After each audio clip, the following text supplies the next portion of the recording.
Hello दोस्तों। जैसा कि आप सब जानते हैं कि भारत कई बार बाहरी शक्तियों का गुलाम बन चुका है। लेकिन अगर किसी बाहरी शक्ति ने भारत को सबसे ज्यादा प्रभावित किया है या कहीं लूटा है तो निश्चित तौर पर अंग्रेज ही है। लेकिन जब अंग्रेज भारत आए थे तो उनके लिए भारत पर राज करना इतना आसान नहीं था, क्योंकि भारत के विशाल हिस्से पर मुगलों का राज हुआ करता था और मुगल उस दौर में इतने शक्तिशाली थे। इस बात का अंदाजा आप इसी बात से लगा सकते हैं कि कई कोशिशों के बाद भी अफसान से लेकर मराठा और राजपूत तक उन्हें हरा नहीं पाए। लेकिन उसी दौर में जब अंग्रेजों ने भारत की धरती पर कदम रखा तो उन्होंने मुगलों को भी अपना निशाना बना ही दिया, जिससे भी चमकी रची बसी रणनीति भी थी, जो उस समय इतनी नई और प्रभावी साबित हुई कि कुछ दशकों के संघर्ष में मुगलों ने अंग्रेजों के सामने घुटने टेक दिए। आखिर अंग्रेजों की वह रणनीतियां थीं और मुगलों की वह कौन से कम दो कि अब पीछे इसे पकड़कर अंग्रेज मुगलों से जीत गए। आज के वीडियो में हम आपको यही सब तो बताने वाले हैं, इसलिए बने रहिए हमारे साथ इस वीडियो के अंत तक कि युवक तथा 16वीं सदी के आखिरी साल का और उस वक्त भारत उतना संपन्न था कि दुनिया का उत्पादन का लगभग 1/4 तत्वों भारत वहीं पैदा होता था। और कहीं ना कहीं यह कारण था कि पूरी दुनिया भारत को बड़े गौर से देख रही थी। उस वक्त टीम भारत को सोने की चिड़िया कहा जाता था। उस वक्त दिल्ली के तख्त पर अकबर महान का शासन हुआ करता था और कहा यह भी जाता था कि अकबर अपने दौर में सबसे दौलतमंद बादशाह हुआ करते थे। लेकिन उसी दौर में अंग्रेजों के दीक्षित ब्रिटेन में गृह युद्ध का माहौल चल रहा था।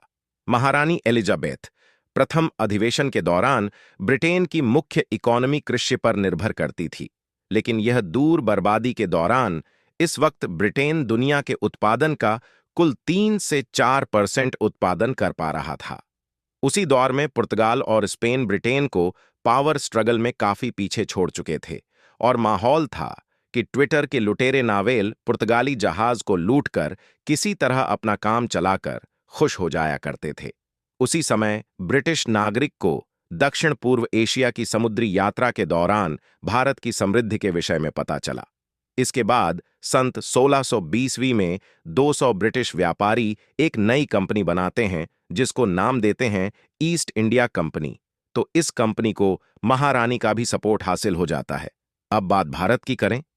अब तक अकबर मर गया था, जहांगीर को नया मुगलिया बादशाह बना दिया जाता है और इसी के साथ 1628 में कैप्टन विलियम हॉकिंस सूरत में सबसे पहले अपनी कंपनी के व्यापारिक जहाज के साथ आते हैं। वह भारत में कि नई कंपनी यानी ईस्ट इंडिया कंपनी बनाने की घोषणा करते हैं। अपने इस व्यापारिक चोले को पहन हुए कैप्टन हॉकिंस और उनके साथ हारमोन्स रोग जहांगीर के दरबार में पहुंचे और वह जहांगीर को अपने खूबसूरत और महंगे उपहारों और फायदेमंद व्यापारिक समझौते झाल पांव देते हैं। लेकिन उस वक्त चर्च और पुर्तगालियों के दबाव के कारण जहांगीर पहले तो यह प्रस्ताव ठुकरा देते हैं, लेकिन अंग्रेज लगातार इसमें कुछ और बेहतर डील जोड़ते हुए बादशाह को लगातार प्रस्ताव भेजते रहते हैं और एक वक्त बाद जहांगीर अपने व्यापार करने की ओर रॉयल परमिशन दे देते हैं।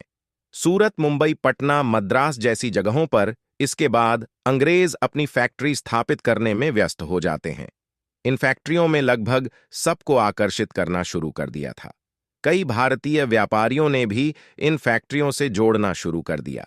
अपने व्यापार को फैला तत्व देखकर अंग्रेजों का लालच और बढ़ जाता है और वह सत्ता को हथियाने के लिए मुगलों के खिलाफ 1636 में जब छोड़ देते हैं, जिसमें ने मुगलों से करारी हार का सामना करना पड़ता है। और शायद यही हार थी कि अंग्रेजों का दिमाग खुल गया। उन्हें अब नई तकनीक पर काम करना था, जो कि था फूट डालो और राज करो। और इस युद्ध के बाद उन्होंने औरंगजेब से माफी मांगी और आगे ऐसी कोई हरकत न करने का वायदा भी किया।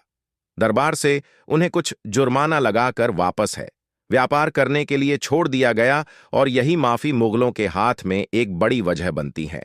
1760 इसी में औरंगजेब की मौत ने मुगलों को अपने ही पढ़ाना शुरू कर दिया। कई लोग सल्तनत के बादशाह बनने के लिए आपस में लड़ने लगते हैं।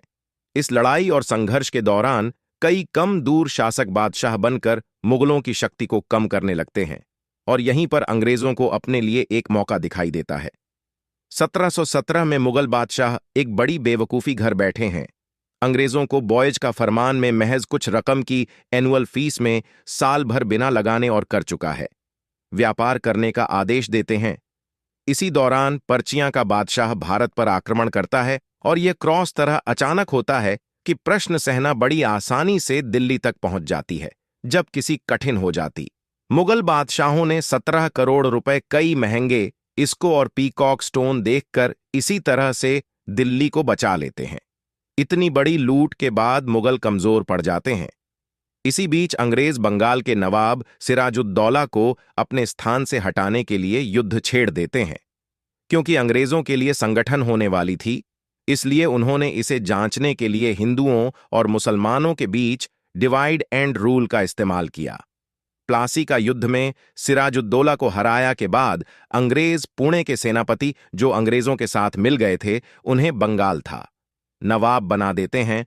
1764 के बक्सर युद्ध में अंग्रेज बंगाल के नवाब, अवध के नवाब और मुगल शासक पशु आलम द्वितीय की एकल सेना को हरा देते हैं।